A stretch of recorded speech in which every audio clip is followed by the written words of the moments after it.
Let's talk about Venezuela some more, but not just about the crisis it faces, not the daily headlines or the political chaos or the economic collapse. We're going to talk about something bigger. We're going to talk about the potential this moment holds, not just for one nation, but for an entire continent. For decades, Venezuela has been in turmoil. Decades of political polarization, economic mismanagement, social unrest. Decades where institutions meant to protect citizens and ensure stability were gradually weakened, eroded, or sidelined entirely. Elections were held, courts made rulings, governments changed, but the underlying crises, scarcity, migration, instability, never went away. They just accumulated quietly but relentlessly until they became unavoidable. And now, right now, the country is at a crossroads. The presidency is effectively vacant. Institutions are being tested. Citizens are watching. Neighbors are watching. And the rest of the world is watching. This is not just another political drama. It's a defining moment. Because if handled wisely, this moment can be more than a crisis. It can be a turning point. A moment where Venezuela not only stabilizes itself, but where the continent, all of South America, takes a step toward cooperation, toward unity, toward a system where crises don't spill across borders unchecked, where nations work together instead of in isolation, where collective solutions replace unilateral action. Imagine, if you will, a South America that functions more like the European Union than a loose collection of individual nations. A continent where governments coordinate on elections, on migration, on security, on economic recovery. A continent where the chaos of one country doesn't automatically destabilize its neighbors. That vision might sound ambitious, radical even, but today the seeds for that vision can be planted, and Venezuela is at the center of it. So over the course of this video, we're going to explore what's happening in Venezuela, what needs to happen to stabilize the country, and how the region, Brazil, Colombia, Argentina, Chile, and other neighbors can facilitate that transition, and how, if done right, this process could become a blueprint for a new era of South American cooperation. We'll look at the history. We'll look at the law. We'll look at the economics, the humanitarian realities, and the politics. And yes, we'll dare to imagine the possibilities that lie beyond this crisis. This isn't just about politics. It's about legitimacy, sovereignty, human lives, and the future of a continent. And it starts here, in Venezuela, at this rare, precarious, and extraordinary moment in history. Let's dive in. To understand the crisis Venezuela faces today, we have to go back, not decades ago, but to a point where the country began to take the shape we see now. It starts in 1999, when Hugo Chavez rose to power. Chavez was a charismatic, controversial figure, loved by many, feared by others. He promised a Bolivarian revolution, a sweeping political, social, and economic transformation aimed at giving power to the people, particularly the poor, who had been long marginalized in Venezuelan society. And for a time he delivered. New social programs, subsidies, and initiatives that genuinely improved the lives of millions. But Chavez also centralized authority. He reshaped the judiciary, controlled the legislature, and expanded executive powers in ways that made the state more loyal to him than to the Constitution. Institutions that were meant to check the government, courts, assemblies, regulatory bodies, became extensions of the presidency. And once that pattern was established, it created a system where loyalty often mattered more than competence, where dissent was discouraged, and where long-term governance structures became fragile. Then came Nicolas Maduro, Chavez's chosen successor, who assumed the office in 2013 after Chavez's death. Maduro inherited an economy already beginning to strain under centralized policies and declining oil revenue. But the situation deteriorated rapidly. Mismanagement, currency controls, falling oil production, And an economy heavily reliant on a single resource created a perfect storm. Hyperinflation set in, food and medicine became scarce, and everyday life grew increasingly difficult for ordinary Venezuelans. Sanctions imposed by the international community, while intended to pressure the government, added additional strain to an already fragile economy. Elections became a recurring flashpoint. In 2018, Maduro won re-election amid widespread allegations of fraud. The international community, including the U.S., much of Europe, and several Latin American neighbors, refused to recognize the results. Fast forward to 2024. Political uncertainty deepened, legitimacy remained contested, and the nation's democratic institutions had eroded to the point where it was unclear which rules still applied and which could be enforced. At the heart of the crisis is institutional collapse. The National Assembly, elected by the people, frequently found itself at odds with the Supreme Tribunal of Justice, which often acted in lockstep with the executive branch. This created a deadlock, one institution representing the people's will, the other ensuring the government remained in control regardless of legality. The judiciary, meant to be impartial, became aligned with the executive.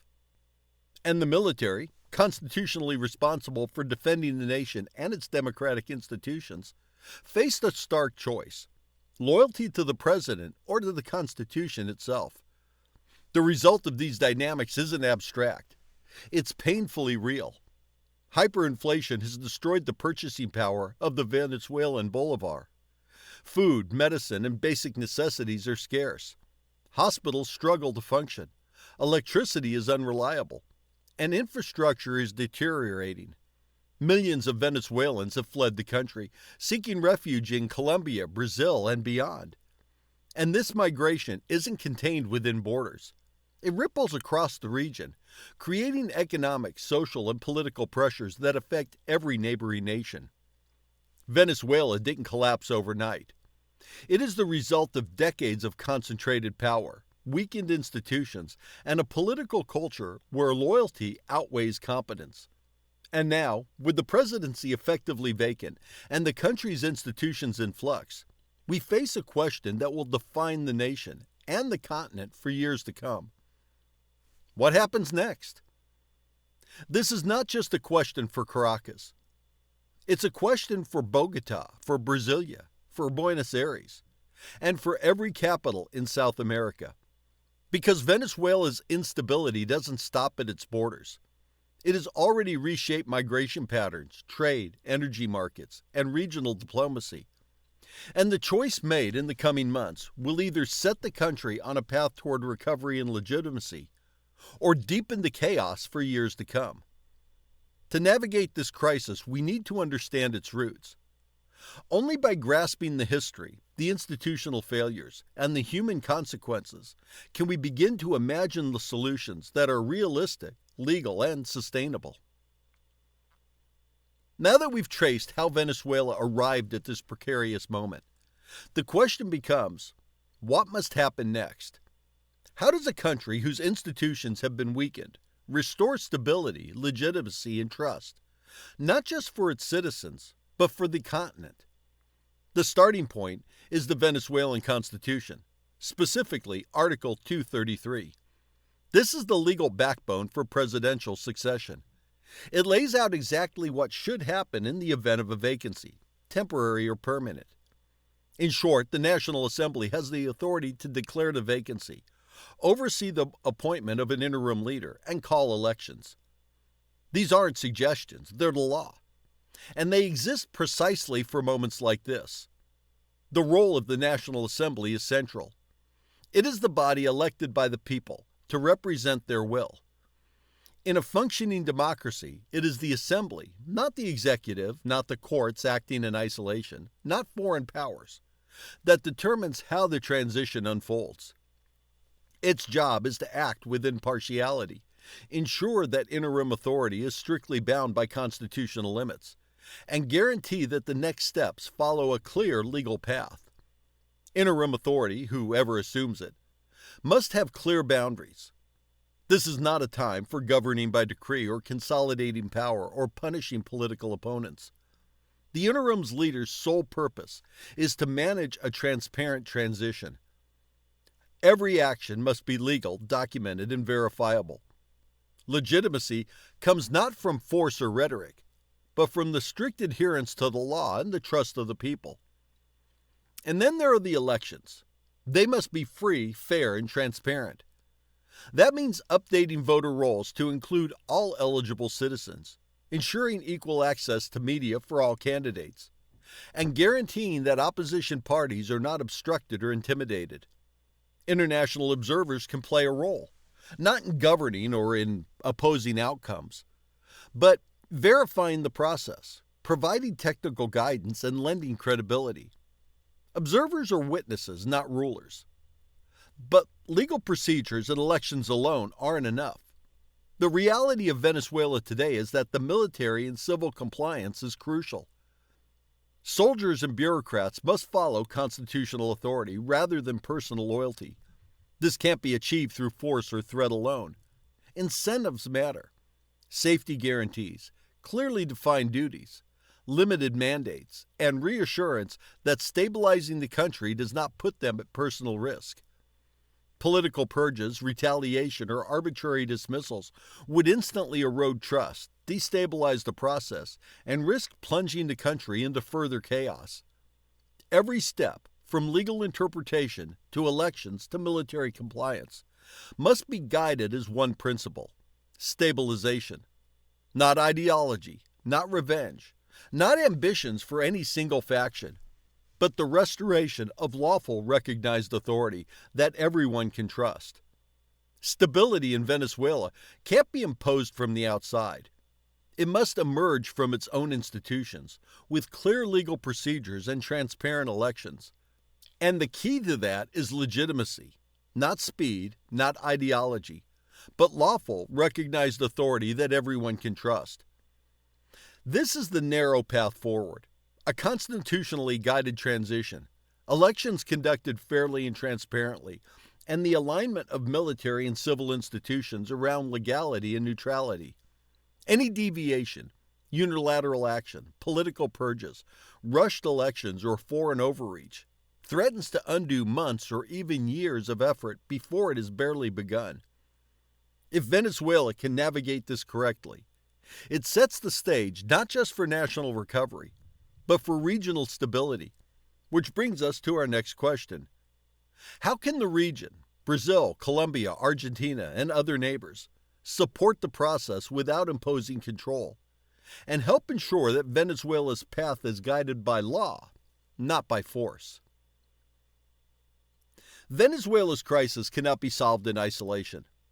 Its instability ripples across the continent, affecting migration, trade, energy, and security.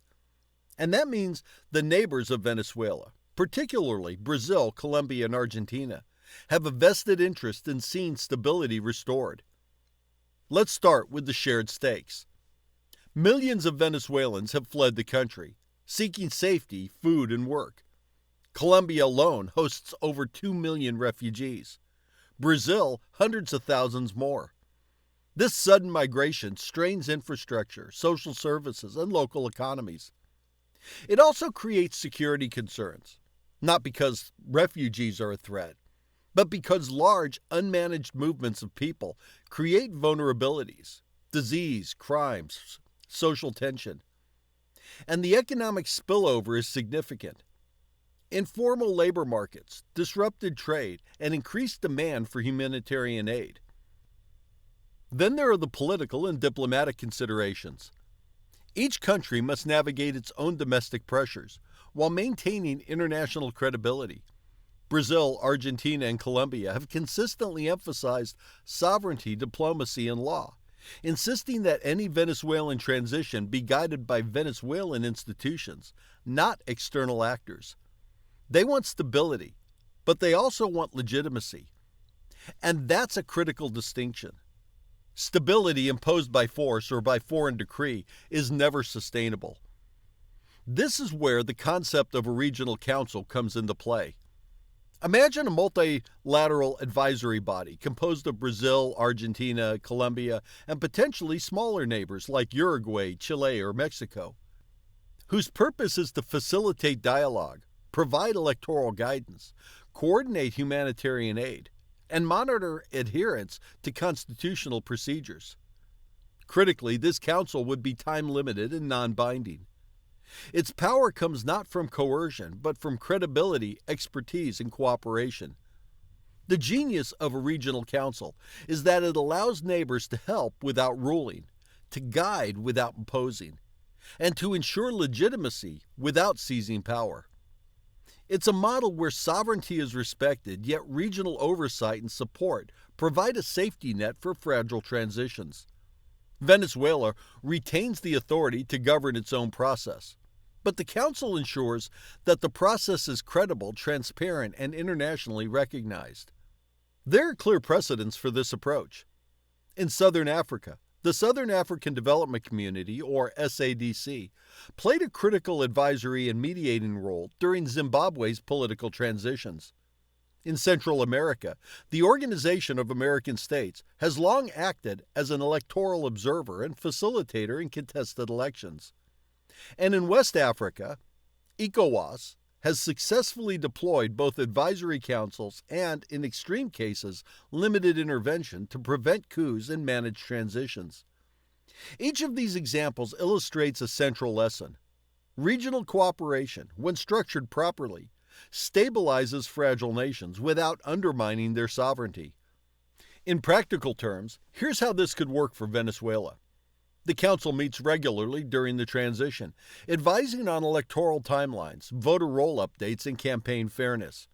Humanitarian agencies coordinate under Council guidance, ensuring aid reaches those most in need, and that migration pressures are mitigated. Security and military compliance are monitored, with recommendations rather than directives, giving officers a clear path to follow constitutional orders safely. And all recommendations are public and transparent, providing accountability without dictating policy. If Brazil, Colombia, and Argentina take the lead, alongside smaller neighbors, Venezuela could transition smoothly. More than that, the process becomes a learning laboratory for continental cooperation. If this model succeeds, it provides a blueprint for future crises, a continent that works together to manage instability, safeguard human rights, and respect sovereignty. Venezuela becomes not just a nation in transition, but a proof of concept for a cooperative South America. The stakes are enormous. Success would demonstrate that diplomacy, law, and multilateral coordination, not unilateral action or force, can solve complex crises. It would send a signal to the world. South America can take responsibility for its own challenges, and in doing so, strengthen the bonds that unite the continent. Up to this point, we focused on politics, institutions, and regional cooperation. But the Venezuelan crisis is not just political. It's human, it's economic, it's regional. People are fleeing for safety, for food, for hope.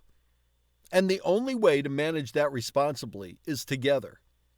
Let's start with migration. Millions of Venezuelans have left their homes in recent years. Colombia alone hosts more than 2 million refugees. Brazil hosts hundreds of thousands more. Those are not just numbers on a map. These are families, students, workers, elders, children.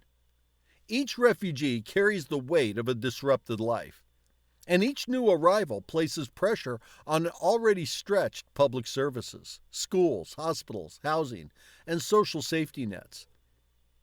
Managing these flows requires coordination. Border controls, registration systems, humanitarian corridors, and local integration programs all need careful planning and cooperation. Colombia and Brazil, as primary hosts, have been shouldering this responsibility, but no country can do it alone. Coordination across borders ensures that refugees have access to food, medical care, and legal protection, while also preventing secondary crises, such as informal settlements or unchecked disease outbreaks. Which brings us to the basics: food, medicine, and infrastructure. Venezuela's supply chains are fractured. Hospitals are understocked. Roads, electricity grids, and water systems are unreliable. Immediate humanitarian aid is essential, but it must be delivered in a way that reinforces long-term stability. That means working with local authorities, ensuring transparency, and avoiding duplication or politicization of aid. Economic stabilization is the next layer. Venezuela's currency has collapsed under hyperinflation. Banking systems are unreliable, and trade corridors are disrupted. Without a functioning economy, humanitarian efforts only provide temporary relief. Coordinated regional efforts can help. Reopening trade corridors, supporting currency stabilization, and assisting banks to process transactions safely. These are not just technical issues. They are essential to preventing the collapse from spreading in the neighboring economies. Regional cooperation makes all this more effective. By pooling resources, coordinating aid delivery, and sharing best practices, neighboring countries can mitigate pressures that might otherwise spiral out of control. Refugee flows are managed more efficiently. Food and medicine reach the people who need them most. Infrastructure projects can be prioritized based on where they will have the greatest impact. And economic support can stabilize the country without undermining its sovereignty. Without this collaboration, the consequences extend far beyond Venezuela's borders. Secondary crises, overwhelming health systems, food shortages, economic spillovers, can destabilize entire regions. But with careful planning, guided by law and supported by neighboring states, acting in good faith, these pressures can be contained, managed, and even turned into opportunities for regional cooperation. In other words, humanitarian and economic stabilization are not just relief measures. They are part of the political and constitutional process. They protect the integrity of the transition, support legitimacy, and build confidence in institutions. When people see that aid is reaching them fairly, that migration is managed responsibly, and that economic systems are functioning, it reinforces trust in the National Assembly, in interim authorities, and in the process itself.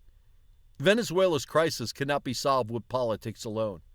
It requires a comprehensive approach that links law, legitimacy, humanitarian assistance, and economic stability. And it requires the active engagement of the region. When neighbors work together, the pressures that once threatened to destabilize entire countries can be transformed into a cooperative framework that strengthens the continent as a whole. Before we look fully to the future, it helps to look to the past. Venezuela's challenges are unique, but history offers us concrete lessons, examples of how regional cooperation can stabilize fragile states, balance sovereignty, and even lay the groundwork for long-term integration. Let's start in southern Africa. In Zimbabwe, between 2008 and 2013, the country faced a political and economic crisis that threatened to collapse the state entirely. Hyperinflation, contested elections, and institutional paralysis created chaos. Neighboring countries, particularly South Africa and the Southern African Development Community, or SADC, stepped in to mediate. Through a process of dialogue, negotiation, and structured power-sharing agreements, they helped stabilize the government, organize new elections, and prevent further collapse. It wasn't perfect, and it required patience, compromise, and respect for Zimbabwean sovereignty. But it worked, and it bought time for institutions to regain legitimacy. Next, consider West Africa and the role of ECOWAS, the economic community of West African states. Over decades, ECOWAS has faced multiple crises, coups, contested elections, and conflicts. Their approach has been nuanced. Interventions are often calibrated to balance sovereignty with stabilization, sometimes advisory, sometimes more forceful, but always framed within regional consensus. ECOWAS provides a model for how a regional organization can act as both a safety net and a guiding hand, helping member states navigate crises while respecting their independence. Finally, let's look at post-war Europe. After World War II, the continent was shattered. politically, economically, and socially. Leaders realized that peace required more than treaties and borders. It required integration. The European Union began as a modest economic partnership and gradually evolved into a complex political and economic union. Sovereignty was voluntarily pooled, not seized.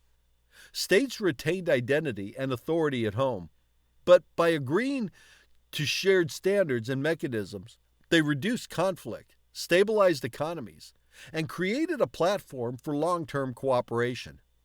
The EU is not perfect, but it demonstrates the potential of voluntary rules-based integration. These lessons aren't abstract. They show that when neighbors cooperate, respecting sovereignty but sharing responsibility, it's possible to stabilize fragile states and even create frameworks for long-term regional governance. Zimbabwe teaches patience and mediation.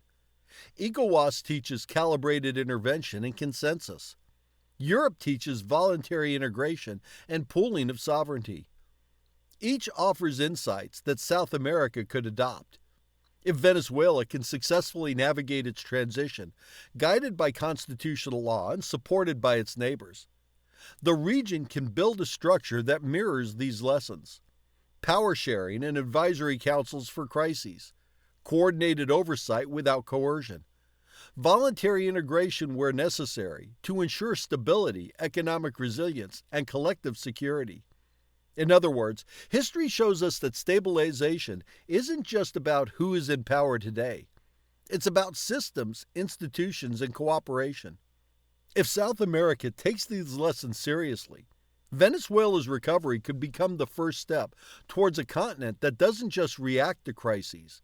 It anticipates them, manages them, and uses them as opportunities to build trust and unity.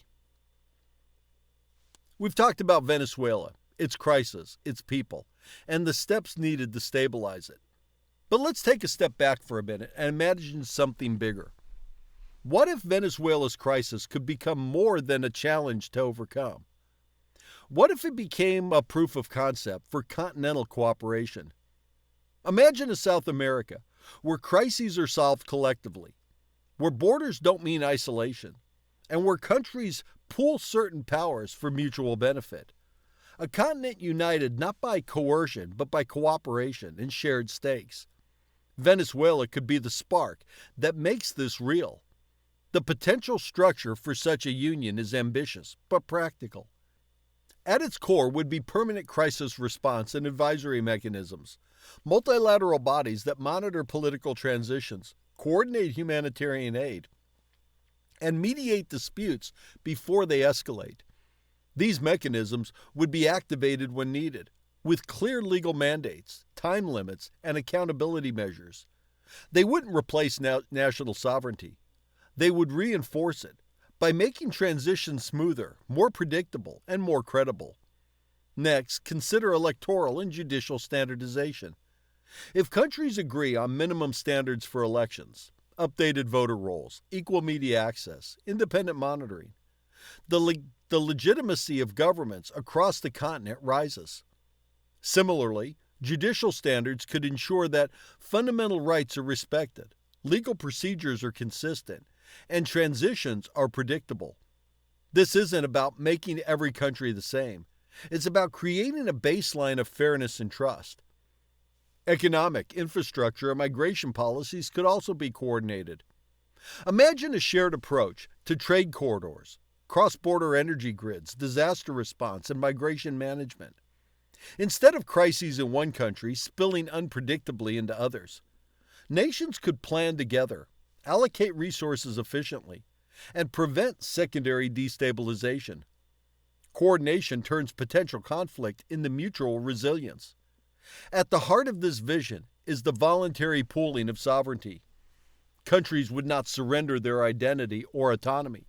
They would choose to share certain powers in defined areas for mutual benefit.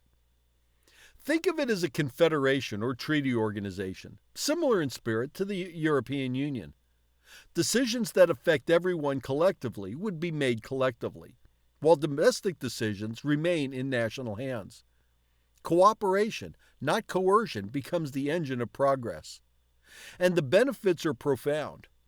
Reduce conflicts because disputes are mediated and coordinated before they escalate. Coordinated disaster response so that floods, pandemics, and political crises are managed efficiently.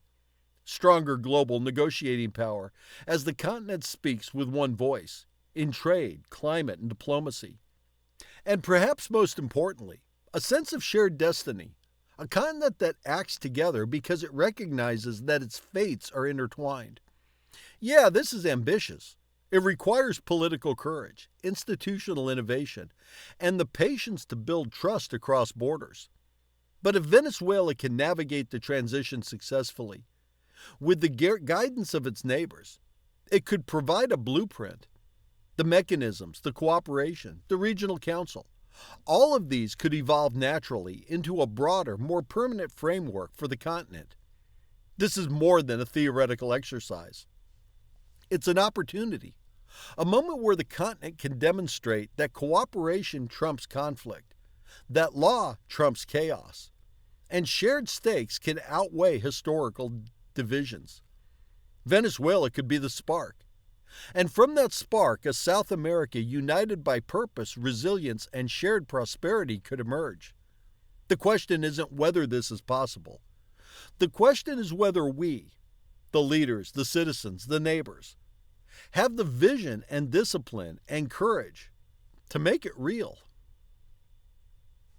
Up to this point, we've explored the opportunities, the constitutional path for Venezuela, regional cooperation, humanitarian and economic stabilization, and even a long-term vision for a South American Union. But none of this is without risk. And if we ignore those risks, consequences could be catastrophic. First, there's the potential for nationalistic backlash. Right, UK? In a country that has experienced decades of political turmoil, any perception that outside forces are imposing solutions can provoke resistance. Even well-intentioned neighbors may be seen as meddling, as foreign powers interfering. That perception can undermine legitimacy, trigger protests, and even provoke armed resistance. Every step must balance assistance with respect for sovereignty, ensuring that Venezuelans see themselves, not outsiders, in control of their future. Second, there's the risk of imbalance with the regional council. If one country, say Colombia or Brazil, dominates decision-making, the council could lose credibility. Smaller states might feel marginalized, and Venezuelans could perceive the process as biased or politically motivated. The council must operate transparently, with equal voice, clear mandates, and strict limitations on influence. Otherwise, what is intended as cooperation could quickly become coercion. Third, and perhaps most critically, the fragility of Venezuelan institutions poses a constant challenge. Weak judiciary, incomplete bureaucracies, and under-resourced civil services mean that interim authorities could overreach, making decisions that spark conflict or erode trust. Power vacuums are dangerous. Every interim action must be legally grounded, transparent, and measured. Any perception of favoritism, arbitrary punishment, or unilateral decree could unravel the entire transition before it begins. The stakes are clear. If nationalist backlash erupts, if council dynamics become unbalanced, or if institutional fragility is exploited, the result is not cooperation, it's chaos. Migration would accelerate, the economy would worsen, and human suffering would continue unabated. And the ripple effects won't stop at Venezuela's borders. Colombia, Brazil, Argentina, the entire continent feels the impact. But there's another side to this. While the risks are real, so too are the consequences of inaction. Failing to act or acting recklessly guarantees instability. Patient, structured cooperation, guided by law, legitimacy, and respect for sovereignty, is the only path that offers hope. It's ambitious, it's difficult, but it's also necessary. In other words, the choice isn't between action and perfection. It's between structured, careful collaboration or continued chaos and suffering. Venezuela's people deserve a path to stability. The region deserves a framework that prevents future crises. And the continent, if it acts wisely, could emerge stronger, more unified, and more capable of handling challenges collectively. Every ambitious plan carries risks, but the costs of doing nothing or of acting impulsively is far higher. The question is no longer whether the continent can act together, but whether it will.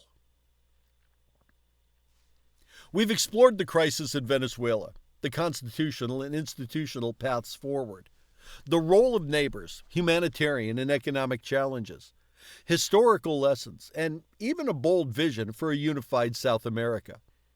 Now let's step back and ask, what does all this mean, not just for Venezuela, but for the continent and even the world? For Venezuela, the implications are clear.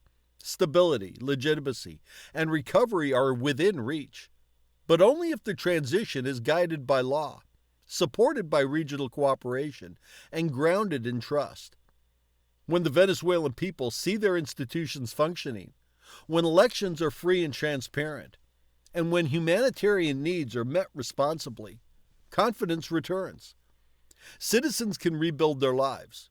The economy can begin to function again, and the country can rejoin the international community, not as a crisis zone, but as a responsible, stable state. For South America as a whole, the stakes are just as significant. If neighbors can cooperate effectively, mediating crises, coordinating aid, and ensuring stability without external coercion, it sets a precedent.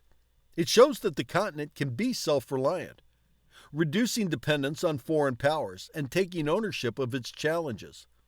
Regional integration, from economic corridors to electoral standards, becomes more than a concept. It becomes a practical tool for resilience. Venezuela's recovery could be the spark that demonstrates that shared governance, voluntary cooperation, and mutual support are not just ideals, but achievable realities. And for the world, the implications are profound. Too often, fragile states have been stabilized or destabilized through foreign military interventions. Those interventions may be well-intentioned or not, but they often generate resentment, resistance, and long-term instability.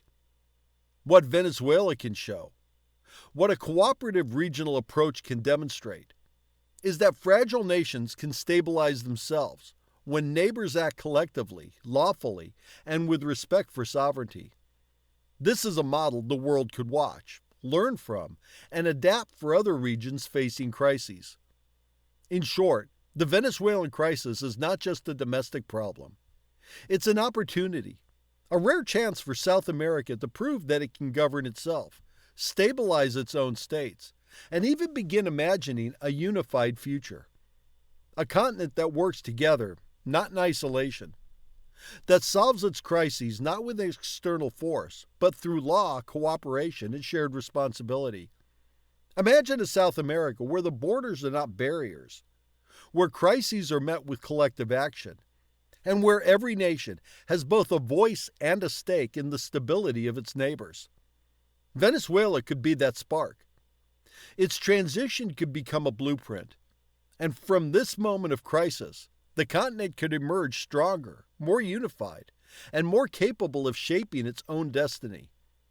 The choice is ours, to act with patience, structure, and vision, or to risk chaos, continued suffering, and missed opportunity. The Venezuelan crisis can either be a cautionary tale or the first step towards a South America that finally works together, not just in words, but in action. So, what now? Venezuela stands at a crossroads. One path leads to continued chaos, instability, and human suffering. The other leads to legitimacy, recovery, and a chance to build institutions that work for the people. Its path must be constitutional. Every step, every decision must follow the law, restoring trust in the National Assembly, in the judiciary, and in the democratic process.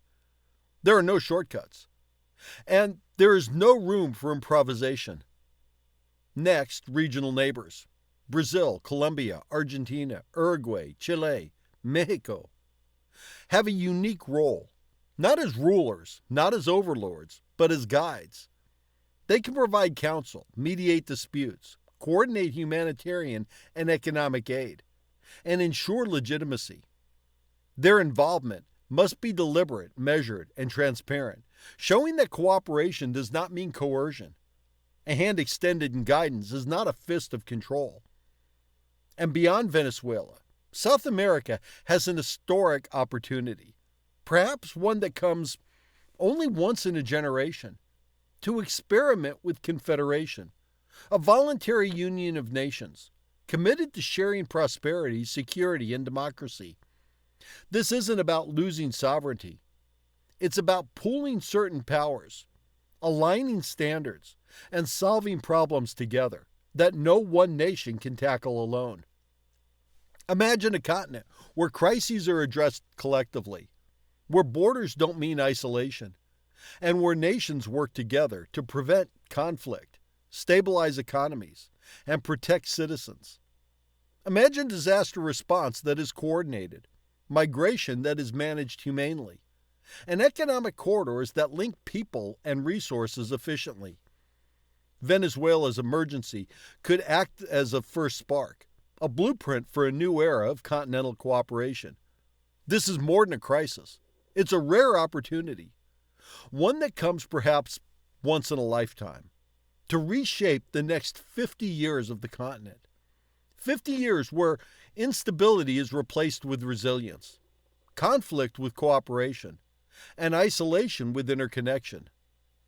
The decisions made today, by Venezuelans, by their neighbors, by the continent collectively, will echo for generations. The choice is ours. We can let history repeat itself, watch crises fester, and hope for miracles. Or we can act with patience, structure, and vision, turning this moment of emergency into a blueprint, not just for Venezuela, but for an entire continent that finally proves it can govern itself, stabilize itself, and thrive together. Venezuela's path is the starting point. South America's experiment in unity is the horizon. And for the world watching, this could be a proof that nations, when guided by law, cooperation, and shared responsibility, can solve their own problems, and even inspire the rest of the world to do the same.